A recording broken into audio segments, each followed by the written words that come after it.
할렐루야. 4월 11일 월요일 고난주간 특별 새벽기도 첫째 날 새벽기도를 시작하겠습니다. 사도신경으로 우리의 신앙을 고백하시겠습니다. 나는 전능하신 아버지 하나님 천지의 창조주를 믿습니다. 나는 그의 유일하신 아들 우리 주 예수 그리스도를 믿습니다. 그는 성령으로 잉태되어 동정녀 마리아에게서 나시고 본디오 빌라도에게 고난을 받아 십자가에 못 박혀 죽으시고 장사된 지 사흘 만에 죽은 자 가운데서 다시 살아나셨으며 하늘에 오르시어 전능하신 아버지 하나님 우편에 앉아 계시다가 거기로부터 살아있는 자와 죽은 자를 심판하러 오십니다. 나는 성령을 믿으며 거룩한 공교회와 성도의 교제와 죄를 용서받는 것과 몸의 부활과 영생을 믿습니다. 아멘. 찬송가 150장 찬양하시겠습니다. 찬송가 150장입니다.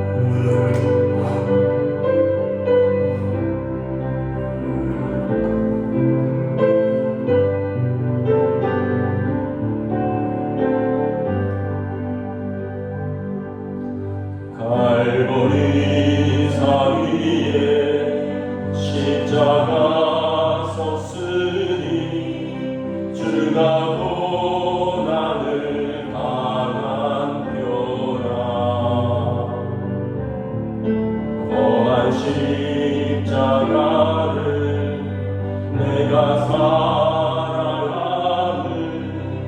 주가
나를 부르실 그날에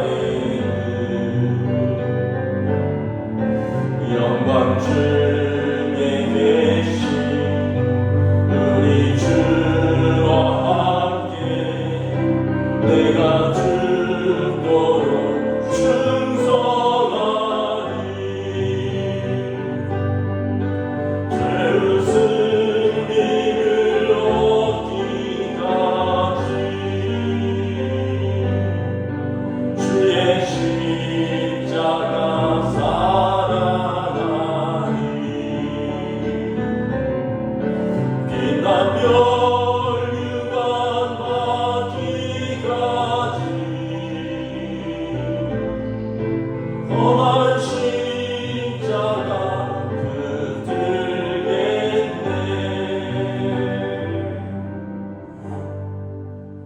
아멘. 오늘 우리 주신 하나님의 말씀은 고린도전서 신약성경 고린도전서 1장 18절 한 절 말씀입니다. 구약성경 263쪽입니다. 고린도전서 1장 18절 한 절 말씀입니다. 다 찾으신 줄 알고 저와 여러분이 함께 합독하겠습니다. 십자가의 도가 멸망하는 자들에게는 미련한 것이요 구원을 받는 우리에게는 하나님의 능력이라. 다시 한번 읽습니다. 십자가의 도가 멸망하는 자들에게는 미련한 것이요 구원을 받는 우리에게는 하나님의 능력이라. 아멘. 할렐루야.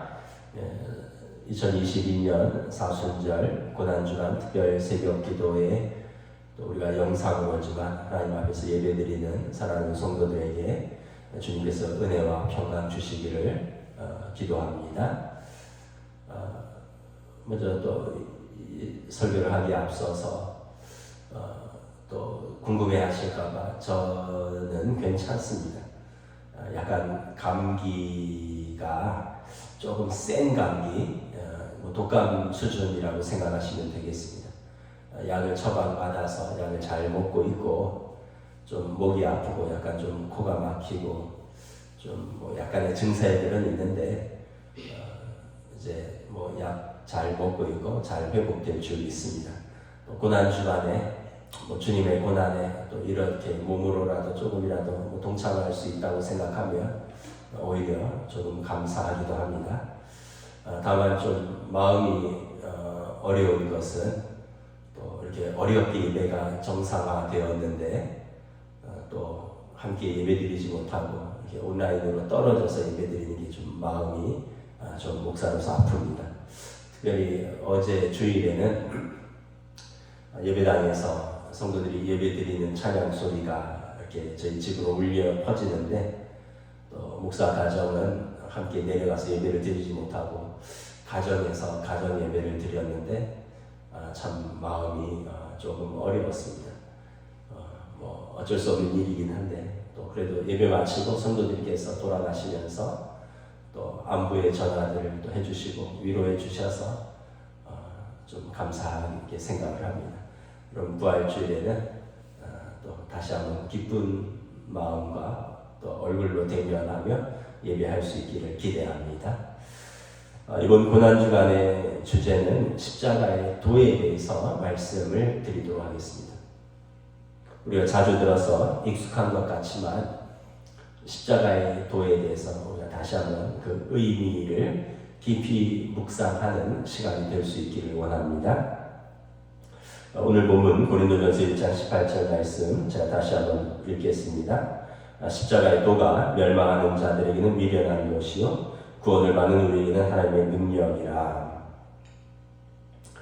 하나님께서 우리를 세상을 창조하신 것처럼 너희를 구원하겠다 말씀하지 않으시고 이렇게 십자가에서 직접 죽으셔야만 했을까?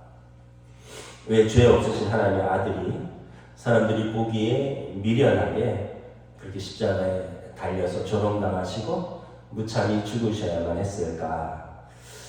성경은 그 이유를 우리를 사랑해서 우리의 죄를 예수님께서 친히 그 몸으로 담당하셨다. 그래서 십자가는 세상 사람들이 믿지 않는 사람들이 볼 때는 미련한 것이지만 믿는 우리에게는 하나님의 능력이요 하나님의 사랑이라고 말씀하는 것입니다. 이사야서 53장 5절부터 6절의 말씀입니다. 그가 찔림은 우리의 허물 때문이요 그가 상함은 우리의 죄악 때문이라. 그가 징계를 받음으로 우리는 평화를 누리고 그가 채찍에 맞음으로 우리는 나음을 받았도다. 우리는 다 양 같아서 그를 행하여 각기 제 길로 갔거늘 여호와께서는 우리 모두의 죄악을 그에게 담당시키셨도다. 예수님께서 우리의 징계 또 예수님께서 우리의 죄악을 담당하심으로 우리가 나음을 얻었고 하나님과 평화를 누리게 되는데 이것이 십자가의 도인 것입니다. 여러분, 우리가 인간의 실존에 대해서 한번 질문을 하고 생각을 해보아야 할 것입니다. 우리가 이렇게 질문하죠. 우리가 무슨 죄를 그렇게 졌느냐, 우리가 무슨 도둑질을 했냐, 우리가 무슨 강도질을 했냐, 우리가 무슨 간음이나 강간을 했냐, 우리가 무슨 살인을 했냐. 그건 어디 특별한 범법자들이나 지금 러시아 우크라이나 침공처럼 전쟁을 일으키는 그런 전범자들이나 일으키는 것이지, 우리 같은 사람이 무슨 죄를 그렇게 졌느냐. 또 뭐 얼핏 보면 맞는 말인 것 같습니다. 우리말에 죄라는 단어의 의미는 하나밖에 없습니다. 죄는 법을 어기는 행위가 죄입니다. 위법하거나 탈법한 것, 그리고 불법한 행위들이 죄입니다. 그런데 헬라어에는 이제 한 의미가 아니라 여러 가지 의미가 있습니다. 사랑도 뭐 에로스의 사랑이 있고 아가페의 사랑이 있고 뭐 필로스의 사랑이 있듯이 죄도 죄 하나의 의미가 아니라 죄도 여러 가지 의미가 있습니다. 먼저 우리나라의 죄처럼 불의하고 부정하고 사악하고 부패하고 또 어떤 다른 사람의 권리를 침해하고 한계를 벗어나는 것, 위법, 불법, 탈법 행위들이 죄입니다. 두 번째는 표적에서 벗어난 것이 죄다라는 의미가 있습니다. 화살을 쐈는데 표적에서 벗어난 것입니다. 우리 올림픽 경기에서 보면 궁사들이 화살을 쏘잖아요. 쏴서 표적판에 와서 확인을 합니다. 어떤 건 10점이고 어떤 거는 8점, 조금 벗어나면 뭐 5점, 6점도 될 수 있고 뭐 아주 안 좋으면 1점도 될 수 있습니다. 그런데 화살을 찾을 수 없으면 점수를 줄 수가 없습니다. 관역을 벗어났다, 이런 의미가 있습니다. 이것이 그 본래의 목적을 벗어난 것이 죄다라는 의미가 있습니다. 세 번째는 목적에 이르지 못하거나 목적에서 이탈한 경우를 또 죄라는 의미로 가지고 있습니다. 여러분, 학생들이 학교를 가다가 이탈해서 어디를 좀 들릅니다. 오락실을 들르고 만화방을 들르고 그러다가 학교를 늦게 가기도 하고 빠지기도 하고 뭐 그렇게 되면 그런 문제가 생기는 거죠. 군인들이 부대를 벗어나서 유격이나 행군을 합니다. 근데 힘들다고 중간에 몸을 논두렁에 숨겼습니다. 산을 행군하다가 힘들다고 산에서 숨었습니다. 유격을 하다가 힘들다고 빠졌어요. 그러면 어떻게 목적지에 도착하지 못하거나 이탈하면 죄인 것입니다. 이렇게 죄는 그냥 단순히 어떤 불법적이고 위법적인 행위만이 아니라 이 원어적 의미에는 표적을 벗어난 것, 본래 목적에 이르지 못하거나 그 목적을 이탈하는 것 자체가 죄입니다. 그렇다면 죄는 하나님을 떠난 인간에게 모두에게 나타나는 포괄적인 현상입니다. 우리가 어떤 악한 사고, 어떤 악한 행동의 결과뿐만 아니라 사실은 하나님께 불순종하여 하나님을 떠난 우리의 실존 자체가 죄인 것입니다. 그 표적을 벗어난 것입니다. 에덴 동산에서 하나님의 선한 창조를 벗어나는 것입니다. 선한 청지기의 사명을 벗어나서 그 목적에 이르지 못한 것입니다. 근데 사람들은 인간의 실존 자체를 죄로 보지 않고 인간의 실존이 가지고 있는 어떤 현상이 죄라고 축소하고 제한하기 때문에 죄라는 수많은 정의 가운데 한 가지 정의만 적용하기 때문에 내가 알고 내가 생각하고 내가 느끼는 죄란 한계를 지어놓기 때문에 죄에 대해서 깊이 생각하지 않고 나는 죄랑 상관이 없다라고 생각하고 나는 죄의 문제와 별로 상관이 없고 나랑 죄는 큰 문제가 없다, 이렇게 단순하게 생각해 버리는 것입니다. 특별히 현대인들이 그렇습니다.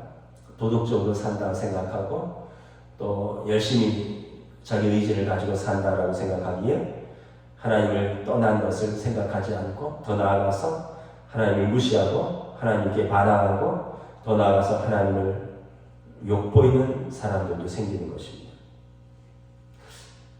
여러분, 사실 우리 자신의 실존을 가만히 들여다보면 우리 안에 선한 것이 없습니다. 여러분, 우리 본성 그대로의 우리 실존은 어떠합니까? 우리 본성 그대로는 서로 경쟁하고 서로 시기하고 서로 질투하고 서로 미워하고 그래서 서로 판단하고 서로 고발하고 서로 잘 안 되기를 바라고 서로 죽이는 것이 우리의 본성입니다. 제가 너무 비관적으로 본 것입니까? 그럼 만약 우리의 본성이 서로 이해하고 서로 품고 용서하고 서로 사랑하는 것이라면 그럼 왜 그렇게 여러분 힘드십니까? 본성대로 살면 되는데 본성대로 서로 이해하시면 되는데 본성대로 서로 용납하시면 되는데 본성대로 서로 사랑하시면 되는데 왜 그렇게 힘들게 하세요? 이게 우리 본성이 아니기 때문에 그렇습니다. 우리 본성은 시기 질투하고 미워하고 경쟁하고 서로 고발하고 판단하는 것입니다. 그래서 성경은 인간에 대해서 다음과 같이 선언합니다. 로마서 3장 10절부터 18절 말씀입니다. 의인은 없나니 하나도 없으며 깨닫는 자도 없고 하나님을 찾는 자도 없고 다 치우쳐 함께 무익하게 되고 선을 행하는 자는 없나니 하나도 없도다.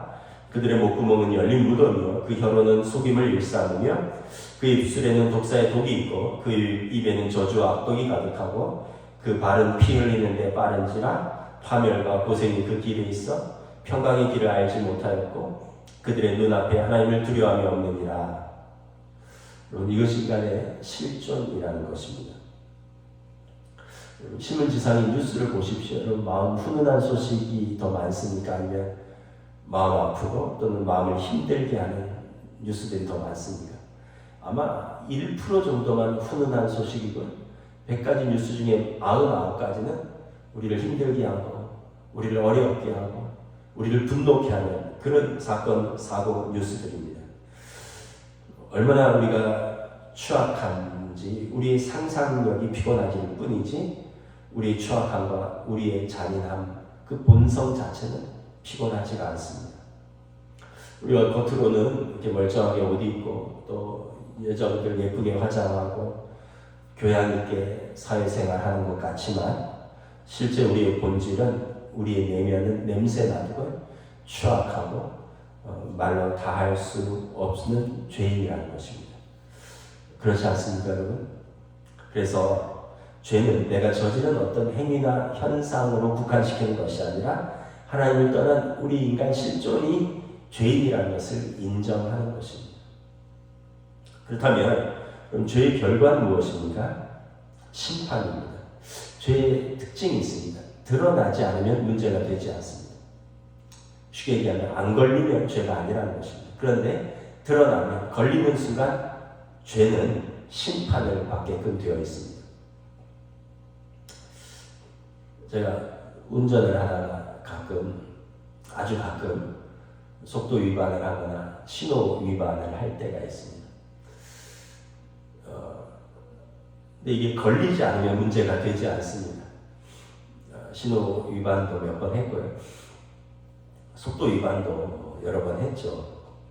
걸리지 않는 경우가 제 기억에 한 80% 걸려서 벌금 낸 경우가 한 20% 되는 것 같습니다.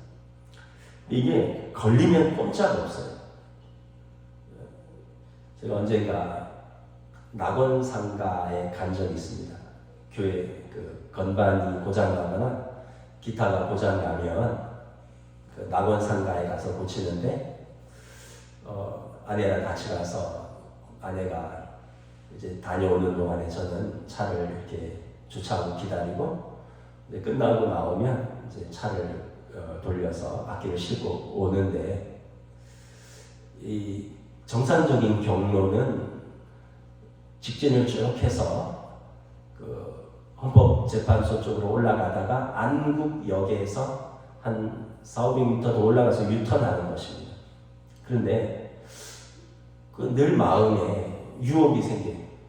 거기에 앞에서 신호가 걸리거나 차가 안 오면 낙원상가 허리우드 극장 밑에서 그냥 휙 돌리면 바로 종로 2가 넘어서 을지로 통과해서 교회 오는 길이기 때문에 유혹이 생기는 거죠. 그래서 그날도 사실 제가 여러 번 했는데 그날도 걸린 날도 이렇게 보니까 차가 안 오는 거예요. 앞에 신호가 걸려서 차가 안 오길래 낙원상가 밑에서 냅다 유턴을 했습니다. 그리고 이제 종로 2가에서 쭉 올라가서 이제 집으로 가려고 했는데 종로이가에서 경찰이 뚜벅뚜벅 다가오는 거예요. 그러니까 경찰이 그 지역에서 하도 불법 유턴이 많으니까 저를 보고 있었던 거죠. 그러나 꼼짝없이 그 불법 유턴한 단속 고지서를 출력해 주는데 벌금이 7만 원에 벌점이 30점입니다. 벌금 7만 원은 그냥 내면 되는데 이 벌점 30점은 좀 심각합니다. 왜냐하면 벌점이 40점 되면 그 운전면허가 정지됩니다. 1년간 정지되는지 제가 정확하게는 기억이 안 나는데 벌점 40점이 넘어가면 운전면허가 정지됩니다. 40점 안에서 1년을 버티면 소멸되기 때문에 벌점 30점 굉장히 심각한 거죠. 그래서 제가 경찰한테 항의했죠. 왜 이렇게 벌점이 30점이냐. 내가 가끔 불법 유턴에서 떼어봤는데 예전에 15점 받았다. 그랬더니 경찰이 그러더라고요. 중앙선 침범입니다. 전에 당신은 신호 위반, 그러니까 유턴 신호가 아닐 때 돌아서 이게 벌점 15점에 6만 원이지 지금 당신은 신호도 없는데 중앙선을 침범했다는 거예요. 그래서 중앙선 침범이기 때문에 이것은 신호 위반하고 차원이 다르다는 거죠. 그래서 벌금 7만 원에 벌점 30점을 받았어요. 이 죄의 문제는 여러분 안 걸리면 죄가 아니지만 걸리는 순간 엄격한 심판을 받게 되는 것입니다. 또 죄에 또 다른 문제가 있습니다. 죄가 죄로 드러나는 순간에 용서하고 용서받고 타협하는 그런 문제가 되지 않습니다. 죄는 죄로서 다루어야 되지 죄를 용서하고 타협할 수가 없습니다. 제가 교통경찰이 다가올 때 어떻게 대응했겠습니까? 저도 이제 사회생활 오래 했고 나이도 50이 넘었고 교통단속도 당해봐서 알잖아요. 재빨리 인정했습니다. 죄송하다고. 제가 잘못했다고. 그러면서 안타까운 표정을 짓고 불쌍한 눈빛을 교환했습니다. 그러면 좀 깎아줄 거라고 생각을 한 거죠. 네, 요즘 경찰은 엄격합니다. 예외가 없어요. 안타까운 표정, 또 불쌍한 눈빛, 그리고 겸손하게 인정 다 했는데 냉정하게 벌금 7만 원에 벌점 30점 딱 때리더라고요. 여러분 죄가 그렇습니다. 죄가 드러나는 순간에 엄격한 판단이 따르는 것입니다. 그 죄는 재판장만이 다루는 것이지 중간에서 경찰이 어떻게 할 수 없는 것입니다. 그리고 죄는 엄격하게 법이 집행될 뿐만 아니라 최종 그 대가를 치를 때 그 죄가 비로소 없어지는 것입니다. 그럼 누구나 하나님 앞에 서는 시간이 올 것입니다. 의로우신 재판장 앞에서 우리의 죄를 다룰 것입니다. 우리 죄는 누가 없애거나 타협하거나 눈 감아줄 수 있는 것이 아닙니다. 오직 의로우신 재판장이신 하나님께서만 판정하실 수 있는 것입니다. 하나님 앞에 섰을 때 누가 우리의 의로움을 증명할 수 있겠습니까? 그때 하나님께서 저와 여러분에 대해서 어떻게 판단하시겠습니까? 하나님께서 우리의 죄를 어떻게 판단하실까요? 첫째는 하나님의 성품을 생각해 보아야 합니다. 하나님의 성품 중에 공의가 있습니다. 공의. 이것은 하나님의 원칙이고 규범이고 최종 권위를 의미하는 것입니다. 이 하나님의 권위는 최종적입니다. 불법도 부정도 실수도 부족함도 용납되지 않습니다. 만약에 하나님의 공의에 조금이라도 실수가 있거나 부정이 용납되거나 또는 타협이 된다면 이것은 정의가 아니고 공의가 아닌 것입니다. 그래서 하나님의 공의라는 측면에서 본다면 죄를 지은 인간에게 용납이 없는 것입니다. 심판밖에 없는 것입니다. 죄에 따른 심판밖에 없는 것입니다. 인간이 죄를 지어서 하나님을 떠날 때 용납되거나 수정되거나 회복될 수 없다면 그러면 죄인 인간의 운명은 어떻게 되겠습니까? 사망인 것입니다. 히브리서 기자는 말씀합니다. 한번 죽는 것은 사람에게 정해진 것이요 그 후에는 심판이 있습니다. 이것이 하나님의 공의입니다. 인간이 죄를 짓고 생각하기를 하나님이 사랑이시니까 용서해 주시겠지. 하나님이 창조자이신데, 하나님이 심판자이신데 하나님이 죄를 없애주시면 될 것 아니냐, 그렇게 생각할 수 있는데, 여러분, 죄는 쉽게 생각할 문제가 아니라고 했습니다. 왜냐하면 그러면 하나님의 공의가 무너지는 것입니다. 하나님의 원칙, 하나님의 규범, 하나님의 최종 권위가 스스로 부정되는 것입니다. 그래서 공의가 타협되거나 무너지면 더 이상 공의가 아니라고 했죠.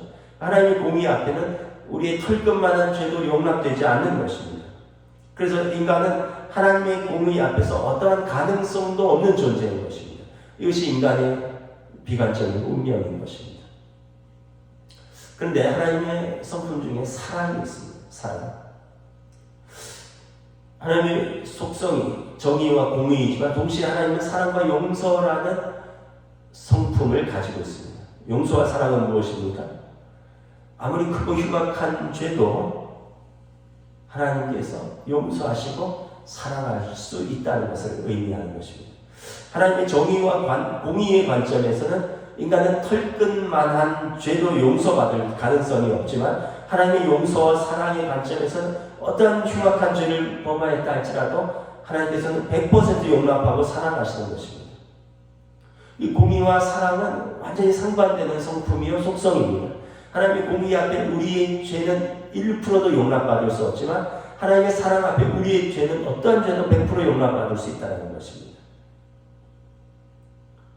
어떤 대가를 치러서라도 자신의 사랑하는 백성을 용서하시기 원하시는 하나님 아버지의 마음이기 때문에 그렇습니다.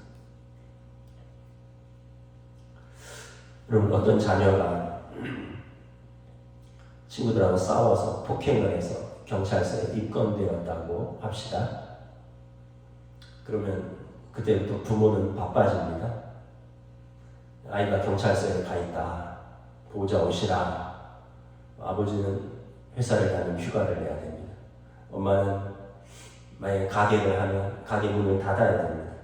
죄는 자식이 지었는데 부모가 죄인이 됩니다. 형사에게 찾아가서 싹싹 빕니다. 제가 자식을 잘못 키워서 그렇다고, 잘 지도해서 다시는 이런 일이 발생하지 않겠다, 그렇게 지도하겠다, 반성문을 제출합니다. 피해자를 찾아가서 합의를 봅니다. 우리 애가 성격을 욱해서 때렸나 본데 사실은 그런 애는 아니라고, 알고 보면 착한 애라고, 미안하게 됐다고 내가 최선을 다해서 육체적 정신적 보상을 하겠다고, 병원비랑 또 정신적 그 보상을 하겠다라고, 그러면서 합의서 좀 써달라고. 합의서는 처벌 불원서죠. 이 일로 인해서 형사처벌을 원하지 않는다, 나는 그에 대한 충분한 합의를 했다라는 합의서를 써주면, 폭행죄 같은 경우는 반의사 불벌죄이기 때문에 피해자가 처벌 의사를 철회하면 처벌이 되지 않을 수 있습니다. 그래서 합의를 봐야 돼요. 꼭 합의를 봐야 돼요. 그래서 도장 좀 찍어달라고. 그렇게 어렵게 합의서를 받아서는 다시 경찰서에 찾아갑니다. 이렇게 합의 봤다고 부디 선처해달라고 경찰관한테, 검사에게 합의서, 반성문 부지런히. 죄는 자식이 지었는데 부모가 죄인이 됩니다. 부모가 돈을 지불하고 합의를 지불하고, 부모가 마음으로 사과하고, 부모가 마음 아파합니다. 나중에는 자식 기죽일까 봐 이렇게 말합니다. 괜찮아, 젊었을 때 혈기로 그럴 수도 있지 뭐. 아빠도 싸우고 그랬다. 왜 그렇게 부모가 대가를 치릅니까? 사랑하기 때문에 그런 것입니다. 사랑은 말로만 하는 것이 아닙니다. 사랑은 희생하고, 사랑은 대가를 치르는 것이 사랑입니다. 하나님 우리를 어떻게 사랑하셨습니까? 창조자이시기 때문에 말로 세상을 창조하신 것처럼 말로 너희 죄를 없이 하겠다, 말로 너희를 구원하겠다 하셨습니까? 그렇지 않으셨습니다. 하나님이 하늘 보좌를 버리시고 땅으로 내려오셨습니다. 죄된 현장에 내려오셔서 우리와 같이 뒹구셨습니다. 우리와 같이 눈물을 흘리셨습니다. 우리를 붙들고 씨름하셨습니다. 하나님의 공의의 관점에서 인간의 죄는 100% 용납되어서는 안 되고, 그런데 하나님의 고민이 있는 것입니다. 스스로 완전하시고 스스로 공의를 무너뜨리지 않으시기를 원하시는데, 그 사랑으로 말미암아 하나님의 자녀를 품을 수밖에 없는 것입니다. 근데 하나님의 공의를 무너뜨리지 않으면서 하나님의 사랑을 세울 수 있는 방법이 무엇일까? 대가를 치러야 하는 것입니다. 그냥 용서는 없습니다. 죄는 드러난 순간 반드시 대가를 치러야 됩니다. 그래서 아까 부모가 합의를 하듯이, 또는 합의가 안 되면 죄를 스스로 몸으로 받아야 하듯이, 예수님께서 하나님 앞에서 우리 죄를 짊어지시고 대가를 치르신 것입니다. 인간을 죽이면 하나님의 사랑이 무너지고, 인간을 살리면 하나님의 공의가 무너집니다. 이게 하나님의 딜레마예요. 죄를 지은 인간을 용서하면 하나님의 공의가 무너지고, 그렇다고 그 인간을 하나님의 법대로 처벌하면 하나님의 사랑이 무너지고. 그래서 여기서 하나님의 해답은 인간을 처벌하는 것이 아니라 하나님이 스스로 자신을 처벌하기로 하는 것입니다. 죄는 인간이 지었지만 그 대가와 죽음은 하나님 지시기로 결정한 것입니다. 인간이 자신의 죄 때문에 죽는 것이 아니라 하나님이 인간의 죄 때문에 죽으시기로 결정하신 것입니다. 그래서 하나님의 공의도 만족시키고 하나님의 사랑도 충족시키는 것입니다. 누구도 하나님의 공의에 대해서 시비 걸 수 없으며 하나님의 사랑에 감사할 수밖에 없는 것입니다. 이것이 십자가인 것입니다. 십자가를 예수님이 단순히 우리 죄를 짊어지시고 돌아가셨다, 이렇게 생각하면 너무 가벼운 것입니다. 하나님의 공의로 치면 절대 용서받을 수 없는, 아무 가치 없는 죄인인 나를 하나님이 죽기로 친히 결정하신 것입니다. 하나님이 우리 죄를 친히 당신의 육체로 담당하신 것입니다. 이거 십자가입니다. 이게 십자가의 도의 출발입니다. 그래서 십자가의 사랑은 어떤 감성적이거나 어떤 우리의 이해이거나 어떤 우리의 의지적인 것이 아니라 거룩하신 하나님의 공의와 무한하신 하나님의 사랑의 만남인 것입니다. 하나님의 소품을 뒤집는 것 같지만 하나님의 공의는 인간을 고발하고 정죄하고 심판하는 것이 아니라 희생하고 포기하고 당신이 죽는 것으로 나타나셨습니다. 그래서 우리의 공의와 하나님의 공의의 차이는 여기 있는 것입니다. 이 시대가 우리의 정의와 공정, 상식 이런 거 부르짖지 않습니까? 그런데 무엇입니까? 다 자기 죄는 가리우고 다른 사람의 죄만 드러내지 않습니까? 다 자기의 죄는 덮고 상대방에 대해서만 죄를 드러내지 않습니까? 이게 인간의 공의고요. 이게 인간의 정의이고 이게 인간의 상식입니다. 자기에 대해서는 엄격한 기준이 없어요. 그런데 여러분, 하나님의 공의는 완전히 다릅니다. 엄격하게 적용하는 것입니다. 자기 백성을 살리기 위해서 하나님께서 자기를 친히 도려내신 것입니다. 만약 우리에게 진정한 공의가 있으려면 십자가가 있어야 됩니다. 대가를 치고 자기가 죽는 것, 십자가가 있어야지 우리의 공의가 진짜 공의인 것입니다. 그래서 하나님이 보실 때 인간의 공의는 완전한 공의가 아닙니다. 제한적인 공의고 한계가 있는 공의고 우리끼리만의 공의인 것입니다. 하나님의 공의는 십자가인 것입니다. 그런데 사람들은 십자가를 어리석다라고 말을 했습니다. 인간은 스스로를 철학이나 사상이나 휴머니즘이나 이념, 어떤 선행이나 그 모든 것으로 자신을 구원하려고 하는 그런 모습을 가지고 있습니다. 어떤 것으로 대가를 치르기는 해야 되니까.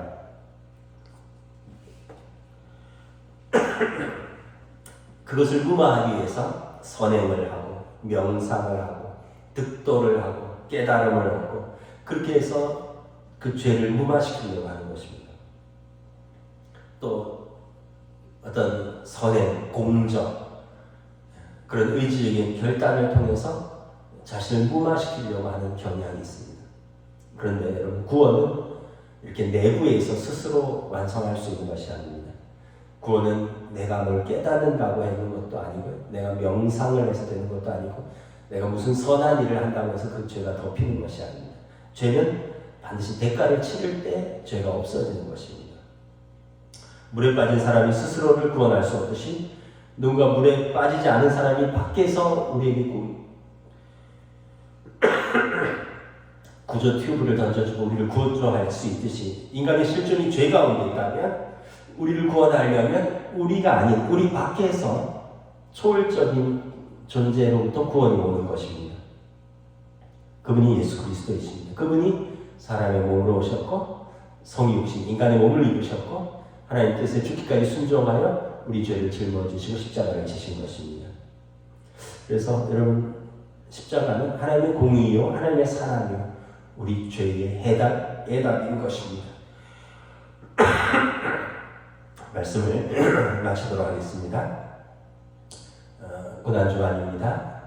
십자가의 도에 대해서 익숙한 관념, 피상적인 십자가가 아니라 다시 한번 깊이 나에게 다가오는 십자가, 나의 죄를 짊어지신 예수님의 사랑, 예수님의 공의, 이것을 다시 한번 깊이 묵상하며 또 주님의 십자가를 우리가 또 사랑하고 주님 뜻 안에서 살아가는 성도의 삶이 되시기를 주님의 이름으로 축복합니다. 함께 기도하도록 하겠습니다. 이 시간 함께 우리 합심해서 기도하겠습니다. 십자가의 도가 멸망하는 자들에게는 미련한 것이요 구원을 받는 우리에게 하나님의 능력을 하셨습니다. 함께 주님의 공의와 사랑, 하나님의 마음에 대해서 우리가 깊이 또 묵상하며 기도하며 나아가서 할렐루야 주님.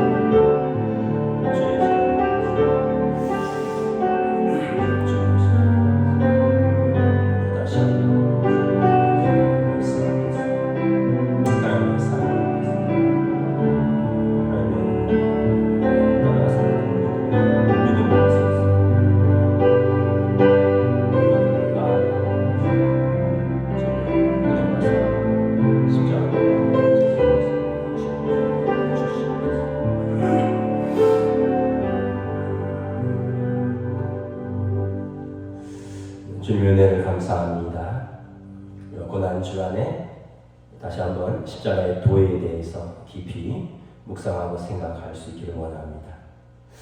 우리가 너무나 익숙해서 예수님이 십자가를 사랑한다라고도 말하고 예수님이 우리를 위해서 십자가를 지셨다라고도 쉽게 고백하지만 거기에 엄청난 하나님의 고민, 하나님의 슬픔, 하나님의 눈물, 그리고 하나님의 희생이 담겨져 있다는 것을 우리가 간과하고 있을 때가 있습니다.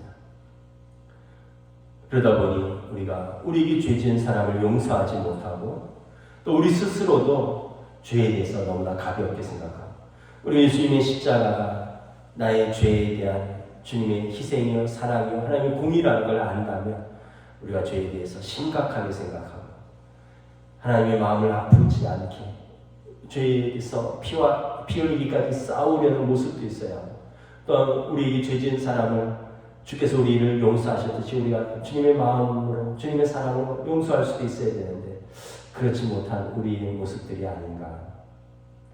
다시 한번 이 고난주간에 예수님 십자가를 지시기 위해서 예루살렘을 오르셨을 때 예루살렘을 바라보시고 눈물을 흘리셨습니다. 하나님 아버지의 탄식, 우리 주님의 눈물, 성령님의 말할 수 없는 탄식 가운데 우리를 하나님의 자녀되게 도우시는 이 십자가를 다시 한번 깊이 묵상하고 다시 한번 깊이 붙들고 다시 주님 앞에 나아가는 저희들의 삶으로 인도하여 주시옵소서. 감사를 드리오며 우리 주 예수 그리스도의 이름으로 기도드리옵나이다. 아멘. 하늘에 계신 우리 아버지의 이름을 거룩하게 하시며 아버지의 나라가 오게 하시며 아버지의 뜻이 하늘에서와 같이 땅에서도 이루어지게 하소서. 오늘 우리에게 필요한 양식을 주시고 우리가 우리에게 잘못한 사람을 용서하여 준 것 같이 우리 죄를 용서하여 주시고 우리를 시험에 빠지지 않게 하시고 악에서 구하소서. 나라와 권능과 영광이 영원히 아버지의 것입니다. 아멘.